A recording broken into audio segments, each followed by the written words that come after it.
Hey guys, Draco here, and today, as you can tell, we are not in traditional SpiritBound. That is because the finale is taking a little bit longer than we anticipated originally, and of course, I don't care about getting things out on time. I care about getting upholding, I should say, the quality of the series, because honestly, the series really needs that quality to uphold itself, because otherwise it just falls apart. I'll admit that. And honestly, it is getting a bit difficult trying to get around some of the problems, but we are still working on it, and we'll get out as soon as we can when we feel comfortable with it. Gosh dang it, Storm. Yeah. Other than that, please like, comment, subscribe. We are almost 100 subs, and also coincidentally, to say you all the worry of not having SpiritBound content, I have done a little thing where I'm going a bit ahead of schedule and releasing some of the extra not main season content that, along with other roleplay content that I have been having in the works for the past year or so. Little hiccup there. But yeah. So I have decided to go ahead of my schedule and release some more of the extra content that we are adding in, which includes everything ranging from more lore to the series to some non-SpiritBound content. So yeah. Have a good day and enjoy the vid. Remember, like, comment, and subscribe down, because 100 subs. We're almost there. Here. Yay. Yeah. Well, have a good day. Visitors. Oh my. It has been years since I've had visitors.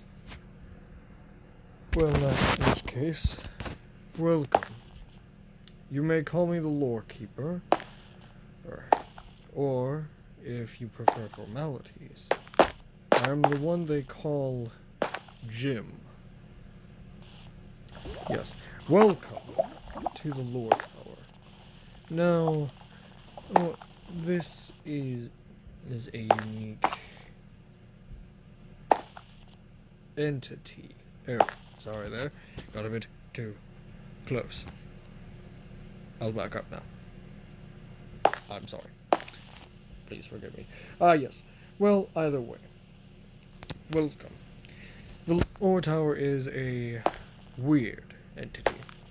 It is an ever-expanding tower of knowledge that only seems to give knowledge when we truly need it or desire it. I don't know the exact mechanics of it, even though, as shown by my age of 53, or really 1500 if I should be honest. What? Oh, funny jokes and laughs. Oh, here we go. As I've said, and even with my stupendously old age, the Lore Tower hasn't been fully explored, nor the knowledge kept within it. Even for an Ardarian like me, it is such a unique experience. What's an Ardarian, you say? You won't find that out for a while. But you may, eventually. Now, today, I will only curse your eyes with the first floor, or of the Lore Tower. For today. Now, by my horribly unkempt beard, a trait that has sadly expanded upon my descendants. Yes. Let's get on with this, shall we? Now, I see. Today, the Lore Tower shows us what is known as the Floor of Spirits. Among this floor are the knowledge of three of the spiritual siblings that had created in the world, along with so many others. Years ago. Oh. I was around then to see it, and let's just say I'm glad I had. There's Feroz, the spirit of the sun, Zephyra, addition by all the yellow and purple of her, the spirit of a sky, and finally Corain, the spirit of the sea, also known as the spirit of the moon. Ah, yes. Now, let's start with what's clearly the Zephyra end, and work from there. Yes, the decor of Zephyra's worshippers is very strange. A lot of bowmanship, along with very odd worship of feathers. No one knows why. Onward then. The sky spirit, Zephyra, is a being of freedom among the world, bearing her creations the freedom of the soul. Zephyra has power over the winds, heavens, and choice, sharing power over weather alongside her sister, the sea spirit Corain. Being the spirit least bound to the mortal realm, Zephyra's domain is in the spirit world, Tundra Core, is the most difficult to reach, as one must be either in a very high location, such as a mountain peak, or summoned there by Zephyra herself. Due to her carefree and reckless nature, Zephyra tends to get into bouts with the earth spirit, Earthendroth, as their traits, the soul of wind and the earth and the will of stone, clash, as Earthendroth has an unmoving resolve and willpower, while Zephyra has little to none. This does not mean they are polar opposites, however, as Zephyra shares her older brother's compassion for life, but not the desire to create as he does. Likewise, the Earth Spirit possesses the same forgiveness as his younger sister, but not her resolve. Zephyr, or I should say, rather, lack of one.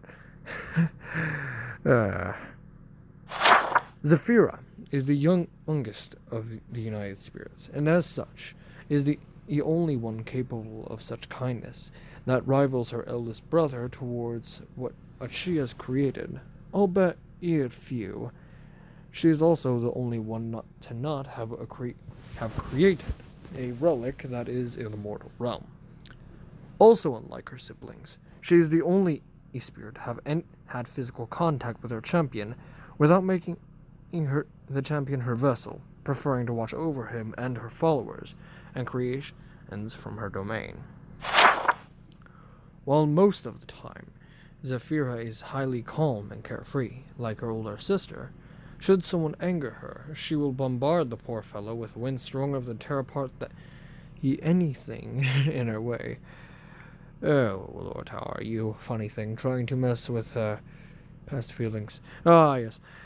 Her magic is only found among those dedicated to her art, such as her champion, Jimmer the Nomad, or her creative descendants of humans, also known as humans who are transformed by the strength of a spiritual trait among a human, hers being the Skyfolk, the Halkra, who have the potential to become either her Phoenixia or Frostra, depending on the temperature of where they are born. Fun fact, the Undalas, aka my race, are also descendants of human, creative descendants of humans. But you will find that out later.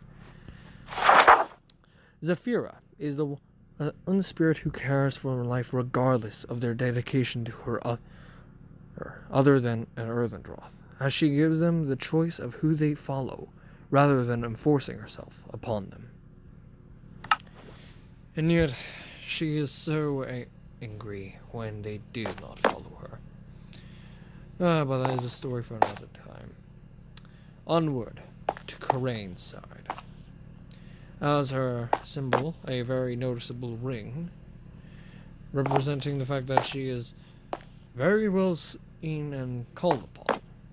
My mistress. Oh, yes. Here we go. Her soldiers are very well clad in the most shiny of diamond armor, with tridents and potions at their disposal. I believe that is a water-breathing potion, but I am not sure. Let's go. The sea spirit, Karain, is a spirit of knowledge among the world, bearing her creations the knowledge of the mind. Karain has control over any form of water, including ice, the moon, and knowledge, sharing power of weather with her sister Zephyra. Her domain, Abyssia, is the third most difficult to access, as one must travel deep into the ocean's depths, or be summoned by her. Rumor has it that she has been dormant for the past 1,500 years since the war with Shedroth. The water descendant of humans, of mermaids, have a standoffish relationship with their patron, and mostly due to shifting ocean currents and little knowledge of the surface. Those ungrateful fish folk. Yeah, I mean my mistress. Otherwise, let's get on. The aforementioned rumor also states that she is dormant near some random village. That totally isn't true, though. Totally isn't. And, House of Rain. Yes, onward. Should the spirit be angered, she will cause a torrent capable of snapping a ship in half like a toothpick. She cares deeply for her siblings, especially Earth and Droth, but very little towards humans and creations not of her making. Phoros tends to make jokes about her having a cold living heart, albeit that is utterly false, my mistress. Yes, onward to the trickster, also the cockiest spirit, Phoros, whose magic is very, as you can see, very well used by soldiers and worshippers. But onward, the flame spirit, Phoros, is a being of bravery, fury, and other intense emotion among the world. His creations possess as his flaming heart. Phoros has dominance over any flame or light, the sun, and emotion. He is the third born of this immortal family, and like his older brother, possesses the same hatred for Shedroth, and is the only spirit capable of actual harm towards the Dark Spirit. From his infernal throne in the inaccessible Nether, Phoros stood guard over he and his siblings' eternal enemy and his crystalline prison. That is until our heroes came along and took that burden from him with an odd reminder to the past. And as he made them the new guardians of the prison he had guarded since his elder's death, he could finally rest knowing his brother didn't die in that life for nothing. Or is he dead after all? While he has more humanoid descendants of humans than his sisters, the majority are draconic or somewhat serpentine and aggressive, heavily even towards even their own. Such loyalty is obviously non-existent towards such fiery pieces of garbage. As his trait is emotion, those who serve him are typically rash and quick to act before thinking. However, are capable of rising men to action or sway a debate in their favor with ease. They also possess the second most destructive elemental magic. Besides his brother, who has had no champions, Phoros has had the least wielders of his relic, only being himself and Michael. It is stated that out of his siblings, he was the most affected by Earthendroth's first death, and the only one to know of his reincarnation. Oh, really. He forged his relic, the Cane of Daylight, Tagastab, from concentrating sunlight itself and binding it into a solid form. When in the presence of its master, the cane will be drawn towards Phoros out of him and his siblings. He is the first who abandoned humanity, which is ironic, as his magic is the most prominent in the present day. Phoros he does not possess anything like his siblings. How anyone could say otherwise, the Lord our only knows. No, of course. You must be going now, I'm afraid. My age has made me somewhat weak, and I must rest after such a difficult journey. Well, more like experience. My scar lingers, and I must rest. Also, ignore the foxes. My friend Igor has me house sitting, and he's a bit crazy for foxes.